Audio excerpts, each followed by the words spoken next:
A vegades, quan parles amb la gent i li preguntes i tu de quan ets, a quin any vas néixer? Doncs jo vaig néixer a l'any no sé què. Escolta, a l'any que va acabar la Segona Guerra Mundial.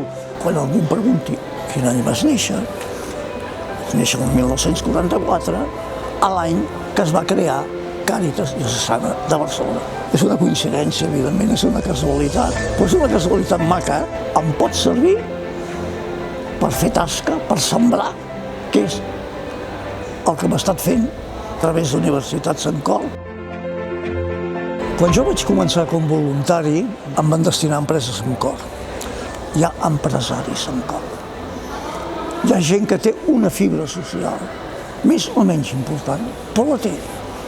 Allà fas coses. Immediatament, on està la pedrera? A la universitat. I vam començar a posar fil a l'agulla. Hi ha 3 activitats fonamentals. Una és les xerrades de sensibilització social.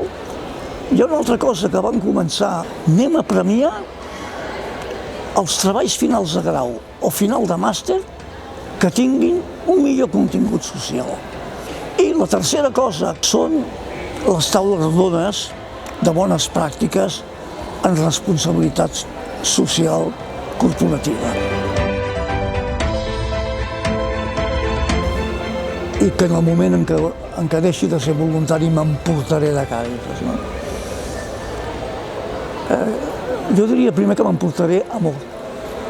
Càritas és amor. Després m'emportaré el conèixer a gent que tenen aquest sentiment d'ajuda i col·laboració, m'emportaré esperança. Perquè això seguirà.